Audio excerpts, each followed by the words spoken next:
तो जैसा कि हमने पिछले एपिसोड में देखा कि शेन उस लड़के को अपने साथ रहने के लिए कह देता है। फिर वो शेन को अपना नाम सू बताती है। फिर सीन चेंज होता है और हम महल का सीन देखते हैं जहाँ पर मोफिंग अभी तक बेहोश था और जब उसकी आंखें खुलती हैं तो वो ची को अपने सामने बैठा हुआ देखता है। मोफिंग को होश में आता हुआ देख शेन उसके पास जाता है, लेकिन मोफिंग को सब पुरानी यादें आने लगती हैं तो वो शेन से डरने लगता है, जिस पर ची उसे कहती है कि तुम्हें शेन से डरने की कोई जरूरत नहीं। तभी शेन उसके पास आता है और उसे कहता है कि अब यांगी प्रोविंस में तुम्हें किसी से भी डरने की कोई जरूरत नहीं। मुझे बताओ लॉर्ड शेन तुमसे क्या चाहता है, उसने तुम्हारे क्लैन के लोगों को क्यों मारा? जिस पर मोफिंग रोते हुए उसे बताता है कि लॉर्ड जून को एक खास तरह के टैटू की जरूरत थी जो कि स्पेस में कहीं भी पोर्टल खोल सके, और वो रोते हुए कहता है कि वो किसी जगह पर जाना चाहता था लेकिन मुझे वो याद नहीं आ रहा। तभी वो लड़की उस जगह का नाम लेती है जो कि शियाओ जिंग जू था। ये नाम सुनकर शी थोड़ा सा घबरा जाती है, जिस पर शेन उससे पूछता है कि ये कौन सी जगह है। तभी ची आगे आती है और उसे बताती है कि इस जगह को आज तक किसी ने नहीं देखा और कोई नहीं जानता ये कहाँ है। तो शीजी आगे आती है और कहती है कि बहुत टाइम पहले हमारे एंसेस्टर और इंसान साथ में मिलकर काम करते थे और उस जगह को ढूंढ रहे थे, लेकिन हमारे एंसेस्टर इस काम को नहीं कर पाए। जिस पर शीजी आती है और उसे कहती है कि हम लोग साथ में मिलकर उसे ढूंढ सकते हैं। तो शेन सोचने लगता है कि मैं भी जानना चाहता हूं कि लॉर्ड जून आखिर उस जगह को क्यों ढूंढ रहा है। जिस पर मोफिंग उसे बताता है कि लॉर्ड जून कुछ रहस्य ढूंढना चाहता था।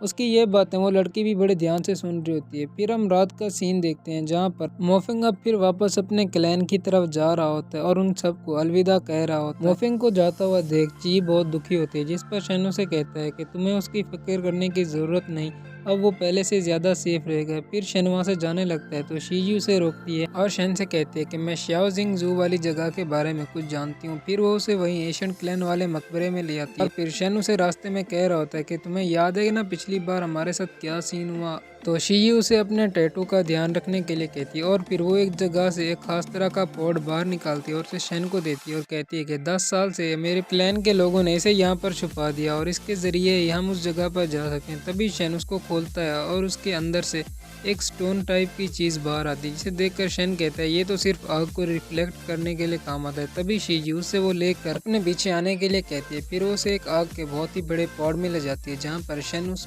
स्टोन को डाल देता है और फिर वहाँ से एक जलता हुआ फ्लावर बाहर आता है और वो शीजी से कहता है कि जब तुम्हारी पावर्स अपने पीक पर होंगी तब तुम उस जगह पर आने के लिए एक पोर्टल खोल पाओगी। जिस पर शीजी शेन से इस बारे में बात करती है तो शेन कहता है कि मुझे कुछ सुनाई नहीं दिया। फिर हम महल का सीन देखते हैं जहाँ पर शीजी अपनी पावर्स इकट्ठा कर एक पोर्टल खोलने लगती है, लेकिन वो इसे ज्यादा देर तक नहीं रोक पाती तो वो अपने हाथों से पकड़कर उसे खोल रही होती है। तो शेन आगे आता है और उसके टैटू को छूकर उसकी मदद करने लगता है और उसकी पावर्स को कॉपी कर लेता है और काफी ज्यादा स्ट्रगल करने के बाद आखिरकार शेन उस पोर्टल को खोल ही देता है और फिर शी से कहता है कि अब ये पोर्टल तो खुल चुका, तो आगे हम क्या करने वाले थे। शी उस पोर्टल के अंदर जाने लगती है। तभी शेन उसका हाथ पकड़कर उसे कहता है कि हम नहीं जानते इसके अंदर क्या है। ये देखकर शी भी शर्माने लगती है। तभी वो पोर्टल अचानक से शी और शेन को उसके अंदर खींच लेता है और फिर यहीं पर हमारा एपिसोड एंड हो जाता है। प्लीज यार वीडियो को लाइक और चैनल को सब्सक्राइब याद से कर लेना।